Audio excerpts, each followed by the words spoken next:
रामदीन एक रिटायर्ड सरकारी कर्मचारी थे। अपनी पूरी जिंदगी की जमा पूंजी उन्होंने अपने इकलौते बेटे आकाश को डॉक्टर बनाने में लगा दी। पत्नी के देहांत के बाद आकाश ही उनकी दुनिया था। आकाश बड़ा होकर शहर का मशहूर डॉक्टर बना और उसने एक रईस घर की लड़की बरखा से शादी कर ली।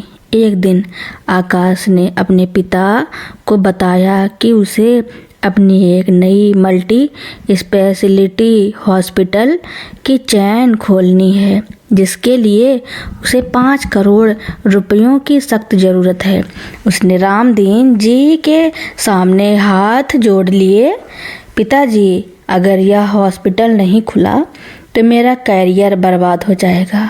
बैंक लोन के लिए मुझे गारंटी के तौर पर हमारे पुश्तैनी गांव की ज़मीन और शहर वाला यह घर गिरवी रखना होगा।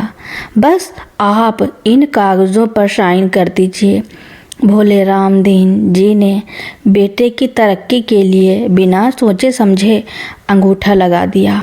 उन्हें क्या पता था कि वह लोन के कागज़ नहीं बल्कि प्रॉपर्टी के ट्रांसफ़र पेपर थे। हफ्ता भी नहीं बीता था कि घर के बाहर एक बिक्री के लिए बोर्ड लग गया। रामदीन जी हैरान रह गए। जब उन्होंने आकाश से पूछा तो वह अपनी पत्नी बरखा के साथ मुस्कुराते हुए बाहर आया। बरखा तंज कसते हुए बोली, सॉरी पापा जी, लेकिन शहर के बीचों बीच इस पुराने घर की अब हमें ज़रूरत नहीं है। हमें नए हॉस्पिटल के पास एक पेंट हाउस चाहिए।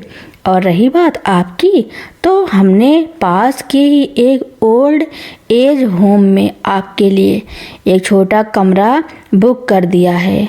रामदीन जी के पैरों तले ज़मीन खिसक गई। बेटा आकाश, ये क्या कह रही है बहू?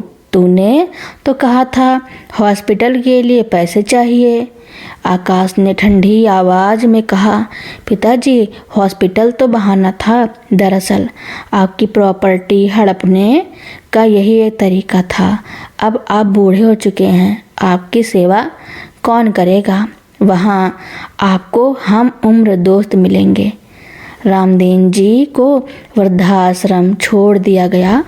वह कई दिनों तक रोते रहे, लेकिन एक दिन उन्हें पता चला कि आकाश ने उनके नाम पर एक फर्जी चैरिटेबल ट्रस्ट बनाया है, जिसमें वह काले धन को सफ़ेद कर रहा है और मरीजों के साथ धोखाधड़ी कर रहा है। रामदीन जी ने अपनी हार नहीं मानी। उन्होंने याद किया कि रिटायरमेंट के बाद उन्होंने कानूनी पढ़ाई की थी और उनके पास कुछ ऐसे गुप्त दस्तावेज थे जो उन्होंने बैंक लॉकर में सुरक्षित रखे थे। अपनी पत्नी के जेवर और कुछ पुश्तैनी वसीयत के कागजात जो आकाश की पहुंच से बाहर थे। रामदीन जी ने चुपके से अपने पुराने वकील दोस्त की मदद ली। उन्होंने आकाश के अस्पताल में होने वाली अवैध गतिविधियों का पर्दाफाश किया और साबित किया कि प्रॉपर्टी के कागज़ों पर उनके हस्ताक्षर धोखे और भावनात्मक दबाव में लिए गए थे। एक सुबह जब आकाश और बरखा अपनी नई लग्जरी कार में हॉस्पिटल जाने के लिए निकले तो बाहर पुलिस की गाड़ियां खड़ी थी। पुलिस कमिश्नर बोले, डॉक्टर आकाश, आप पर प्रॉपर्टी धोखाधड़ी, सीनियर सिटीजन प्रताड़ना और टैक्स चोरी के आरोप में गिरफ्तारी का वारंट है। आकाश चिल्लाया, ये सब झूठ है, मेरे पास कागजात हैं। तभी पीछे से रामदीन जी आए। उनकी आंखों में आंसू नहीं बल्कि स्वाभिमान की चमक थी। उन्होंने कहा, कागज तुम्हारे पास होंगे आकाश, लेकिन सबूत मेरे पास हैं। तूने सोचा था कि एक पिता कमज़ोर होता है। याद रख, जिस जड़ ने तुझे सिंचा है वही जड़ तुझे उखाड़ना भी जानती है। अदालत ने आकाश को 7 साल की सज़ा सुनाई और सारी प्रॉपर्टी वापस रामदीन जी के नाम कर दी। रामदीन जी ने उस घर को नहीं बेचा, बल्कि उसे मात्र पितृ सदन बना दिया, जहां उन बुजुर्गों को पनाह मिलती थी जिन्हें उनके बच्चों ने घर से निकाल दिया था। जेल जाने के 6 महीने बाद आकाश की हालत बद से बदतर हो गई। जिस बेटे ने अपने पिता को पुराना और बेकार कहकर घर से निकाला था, आज जेल के कैदी उसे गद्दार कहकर धुतकारते थे। बरखा, जो प्रॉपर्टी और पैसों की लालची थी, उसने आकाश का साथ देने के बजाय जेल पहुंचते ही तलाक के कागजात भेज दिए और अपने मायके से मिले पैसों के साथ विदेश भागने की फिराक में लग गई। लेकिन कुदरत का इंसाफ अभी ख़त्म नहीं हुआ था। जेल की एक रात आकाश के सीने में अचानक तेज दर्द उठा। उसे जेल के अस्पताल ले जाया गया, जहां डॉक्टरों ने बताया कि उसे एक दुर्लभ हृदय रोग हुआ है, जिसका इलाज बेहद महंगा है और इसके लिए एक विशेष सर्जरी की ज़रूरत है। विडंबना देखिए, जिस मल्टी स्पेशलिटी हॉस्पिटल का सपना उसने पिता को धोखा देकर देखा था, आज उसी स्तर के अस्पताल में इलाज के लिए उसके पास एक फूटी कौड़ी नहीं थी। आकाश ने जेल प्रशासन से गुहार लगाई कि उसे उसके पुराने दोस्तों से बात करने दी जाए, लेकिन उसके फ्रॉड और पिता के साथ की गई बदसलूकी की खबर अखबारों में ऐसी छपी कि किसी भी नामी डॉक्टर ने उसका केस हाथ में लेने से मना कर दिया।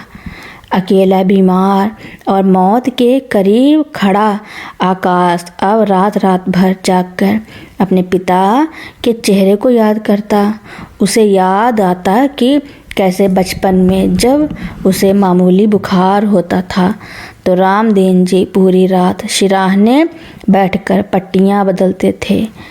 उसने जेलर से मिन्नत की, साहब मुझे एक बार मेरे पिता से मिलने दीजिए, मैं उनसे माफ़ी मांगना चाहता हूँ, इससे पहले कि मेरी सांसें थम जाएं। उधर रामदीन जी ने अपने घर को वाकई एक स्वर्ग बना दिया था। वहाँ अब 20 से ज़्यादा ऐसे बुजुर्ग रहते थे जिन्हें अपनों ने ठुकराया था। रामदीन जी सबकी सेवा करते, लेकिन उनके दिल के एक कोने में अपने बेटे के लिए अब भी एक खालीपन था। वह नफरत नहीं करते थे, बस दुखी थे। जब पुलिस की गाड़ी रामदीन जी के दरवाजे पर रुकी और जेलर ने आकाश की गंभीर हालत के बारे में बताया, तो वहाँ मौजूद अन्य बुजुर्गों ने कहा, रामदीन भाई मत जाना, उसने तुम्हारे साथ जो किया उसकी सज़ा उसे मिल रही है। लेकिन रामदीन जी ने शांति से जवाब दिया, वह अपराधी हो सकता है, लेकिन मेरा संस्कार अपराधी नहीं है। रामदीन जी अस्पताल के उस वार्ड में पहुँचे जहां आकाश बेड़ियों में जकड़ा ऑक्सीजन मास्क लगाए लेटा था। आकाश ने जैसे ही धुंधली आँखों से अपने पिता को देखा, उसके आंसू बह निकले। उसने कांपते हाथों से मास्क हटाने की कोशिश की और हिचकते हुए बोला, पापा मुझे माफ़ कर दो, मैंने सब कुछ खो दिया। रामदीन जी पास जाकर बैठे और उसका हाथ थाम लिया। आकाश रोते हुए बोला, पिताजी बरखा चली गई, दौलत चली गई, मेरा शरीर भी मेरा साथ छोड़ रहा है। मैंने जिस घर को मिट्टी समझा वही आज मेरी आखिरी याद बन गया है। रामदीन जी ने अपनी सारी जमा पूंजी और मात्र पितृ सदन के फंड से एक हिस्सा निकालकर आकाश के ऑपरेशन का इंतजाम करवाया। ऑपरेशन सफल रहा, लेकिन अदालत ने उसकी सज़ा माफ़ नहीं की। स्वस्थ होने के बाद आकाश वापस जेल गया, लेकिन इस बार वह बदला हुआ इंसान था। उसने जेल के अंदर ही कैदियों के लिए एक मुफ्त दवाखाना शुरू किया।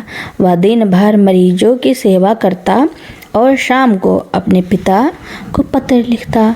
रामदीन जी ने उसे जवाब में सिर्फ एक लाइन लिखी, बेटा, दौलत कमाने में इंसानियत खो जाए तो वह दौलत कचरा है, और अगर सेवा करते हुए जान भी चली जाए तो वह जीवन अमर है।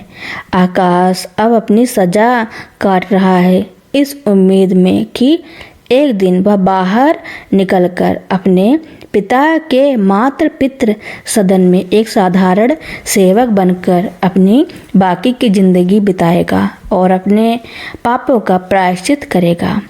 जेल में 70 साल बिताने के बाद जब आकाश बाहर निकला तो उसके पास न वह सफ़ेद कोट था, न रसूख और न ही वह घमंड।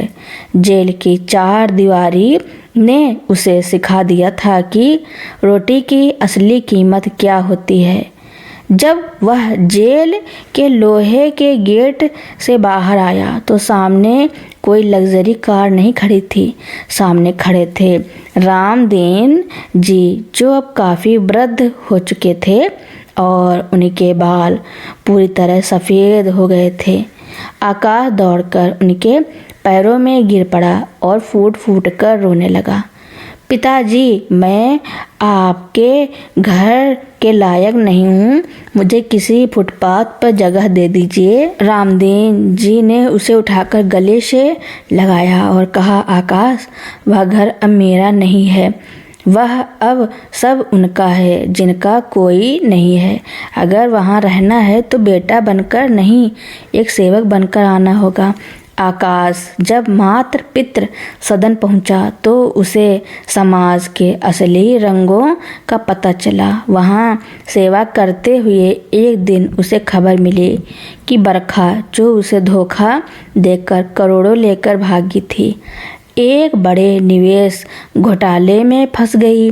जिस प्रेमी के साथ वह विदेश भागने वाली थी, उसी ने उसे लूट लिया और वह अब दाने दाने को मोहताज होकर दर दर भटक रही थी। एक दिन सदन के दरवाजे पर एक फटे हाल औरत आई जो भूख से बेहाल थी। वह कोई और नहीं, बरखा ही थी। आकाश ने उसे पहचान लिया। उसके मन में एक पल के लिए गुस्सा आया, लेकिन उसने अपने पिता की दी हुई शिक्षा याद की। उसने बरखा को खाना दिया और कहा, लालच का महल हमेशा रेत पर बनता है। बरखा, आज हम दोनों वहीं खड़े हैं जहां से शुरू किया था, खाली हाथ। समय बीतता गया। आकाश अब दिन रात मातृ पितृ सदन के बुजुर्गों की सेवा और चिकित्सा में लगा रहता। उसने अपनी डॉक्टरी का इस्तेमाल अमीरों की जेब भरने के लिए नहीं, बल्कि गरीबों के जख्म भरने के लिए करना शुरू कर दिया। देखते ही देखते उस छोटे से सदन ने एक बड़े मुफ्त चैरिटेबल अस्पताल का रूप ले लिया। रामदीन जी का अंतिम समय नज़दीक था। उन्होंने बिस्तर पर लेटे हुए आकाश का हाथ पकड़ा और मुस्कुराते हुए कहा, बेटा, आज मैं शांति से मर सकता हूँ। मुझे मेरा बेटा वापस नहीं मिला, बल्कि मुझे वह इंसान मिल गया जिसे मैं हमेशा से देखना चाहता था। तूने आज मेरे उन आंसुओं का कर्ज उतार दिया जो तूने मुझे धोखे से दिए थे। रामदीन जी के जाने के बाद आकाश ने उनकी याद में अस्पताल के बाहर एक पत्थर पर लिखवाया, शरीर के अंग बेचे जा सकते हैं, लेकिन आत्मा का सौदा कभी नहीं होता। सेवा ही सबसे बड़ी संपत्ति है। आकाश ने अपनी बाकी की जिंदगी उसी सदन में बिताई। वह अब डॉक्टर आकाश नहीं, बल्कि उन बेसहारा बुजुर्गों का आकाश बेटा बन चुका था। कावेरी देवी की कहानी हो या रामदीन जी कि एक बात पत्थर की लकीर है, वक्त हर किसी का हिसाब करता है और कर्मों का भोग इसी धरती पर मिलता है। रामदीन जी के गुजर जाने के बाद आकाश पूरी तरह टूट चुका था, लेकिन उसके पास शोक मनाने का समय नहीं था। अब उस पर 40 बुजुर्गों और उस मुफ्त अस्पताल की जिम्मेदारी थी। तभी एक दिन सदन के दरवाजे पर एक बहुत बड़ी गाड़ी आकर रुकी। गाड़ी से एक बेहद रसूखदार और अमीर व्यक्ति उतरा। वह शहर का सबसे बड़ा बिल्डर था। उसने आकाश के सामने एक चेक रखा और बोला, डॉक्टर आकाश, यह ज़मीन अब शहर के सबसे प्राइम लोकेशन पर है। मैं यहाँ एक आलीशान मॉल बनाना चाहता हूँ। आप यह 10 करोड़ का चेक लीजिए, इन बुड्ढों को कहीं और शिफ्ट कीजिए और अपनी ज़िंदगी ऐसे गुजारिए। आखिर कब तक इन लावारिसों की गंदगी साफ करेंगे? आकाश के सामने फिर वही लालच खड़ा था जिसने बरसों पहले उसे अंधा कर दिया था। 10 करोड़ की रकम से वह फिर से अपना वही पुराना रुतबा और ऐशो आराम पा सकता था। सदन के कुछ लोग डर गए कि शायद आकाश फिर से बदल जाएगा। आकाश ने वह चेक हाथ में लिया, उसे गौर से देखा और फिर उसे 2 टुकड़ों में फाड़ दिया। उसने बिल्डर की आंखों में देखकर कहा, मिस्टर खन्ना, 7 साल पहले मैंने इसी कागज़ के टुकड़ों के लिए अपनी जन्नत को बेच दिया था। उस गलती की कीमत मैंने अपनी ज़िंदगी के 7 साल और अपने पिता का भरोसा खोकर चुकाई है। अब इस ज़मीन के हर जर्रे में मेरे पिता की आत्मा बसती है। यह ज़मीन बिकाऊ नहीं है, यह एक मंदिर है।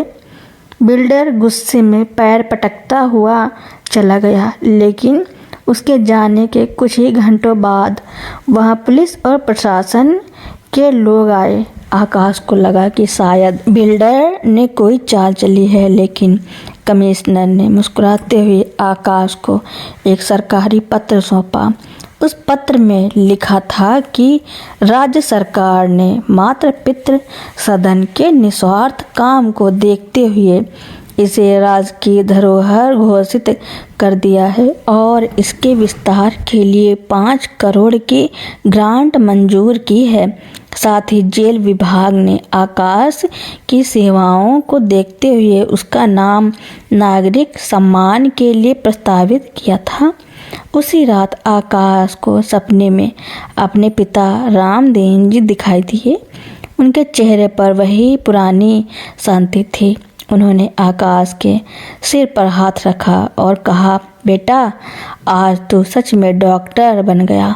आज तूने न सिर्फ दूसरों का इलाज किया, बल्कि अपने चरित्र के उस घाव को भी भर दिया जो बरसों पहले तूने खुद को दिया था।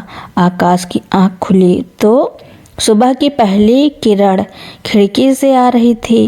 उसने बाहर जाकर देखा, सभी बुजुर्ग आंगन में धूप सेक रहे थे। कोई उसे बेटा कहकर बुला रहा था तो कोई उसे फरिश्ता कह रहा था। आकाश ने अपनी अंतिम सांस तक उसी सदन की सेवा की जिस बेटे ने कभी अपने पिता को बोझ समझा था। आज वह सैकड़ों पिताओं का सहारा था। लोग अब कावेरी देवी और रामदीन जी की कहानियाँ सुनाते हुए यह जरूर कहते हैं, कर्मों की खेती इसी जमीन पर काटनी पड़ती है। अगर कांटा बोओगे तो पैर लहू लुहान होंगे और अगर सेवा के बीज बोओगे तो बुढ़ापे में ममता की छाँव मिलेगी। एक तूफानी रात जब अस्पताल में बिजली गुल थी और आकाश जनरेटर की मदद से एक गरीब मरीज की सर्जरी की तैयारी कर रहा था, तभी एम्बुलेंस के सायरन की आवाज़ गूंजी। पुलिस एक ऐसे मरीज को लेकर आई जो सड़क हादसे में बुरी तरह कुचला गया था। उसका चेहरा खून से लथपथ था और पहचानना मुश्किल था। जैसे ही आकाश ने उसे ओटी की लाइट में देखा, उसके हाथ का सर्जिकल चाकू जमीन पर गिर गया। वह मरीज कोई और नहीं बल्कि सूरज था।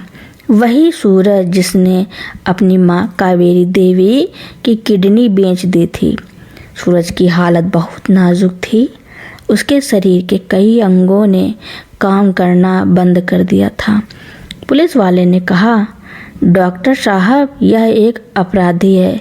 जेल से पैरोल पर बाहर था और नशे में गाड़ी चलाते हुए ट्रक से टकरा गया, लेकिन कानूनन हमें इसे बचाना होगा। आकाश के मन में द्वंद्व छिड़ गया। उसे याद आया कि सूरज की वजह से ही कावेरी देवी को इतनी पीड़ा सहनी पड़ी थी। एक पल के लिए उसके मन में विचार आया, क्या ऐसे दरिंदे को बचाने की ज़रूरत है? उसने अपनी माँ का सौदा किया। उसे मर ही जाना चाहिए। तभी उसे अपने पिता रामदेव जी के शब्द याद आए, बेटा, डॉक्टर का धर्म नफरत करना नहीं, जान बचाना है। आकाश ने अपनी व्यक्तिगत नफरत को एक तरफ रखा और पूरी रात सूरज का ऑपरेशन किया। सूरज की जान तो बच गई, लेकिन उसे होश आने में 3 दिन लगे। जब सूरज ने आंखें खोली तो उसने अपने सामने आकाश को देखा। सूरज ने कांपती आवाज़ में पूछा, तुमने मुझे क्यों बचाया? मैं तो वही हूँ जिसने अपनी माँ को धोखा दिया। आकाश ने शांति से जवाब दिया, मैंने तुम्हें नहीं बचाया सूरज, मैंने अपने पिता के दिए संस्कारों को बचाया है। मौत बहुत आसान सज़ा है। असली सज़ा तो वो पश्चाताप है जो तुम्हें अब हर पल तिल तिल कर मार देगा। सूरज को अस्पताल से छुट्टी मिलने के बाद जेल वापस भेज दिया गया, लेकिन आकाश की दया ने सूरज के पत्थर दिल को पिघला दिया था। जेल के अंदर सूरज ने अपनी माँ कावेरी देवी को एक लंबा पत्र लिखा, जिसमें उसने बिना किसी बहाने के अपने पापों को स्वीकार किया।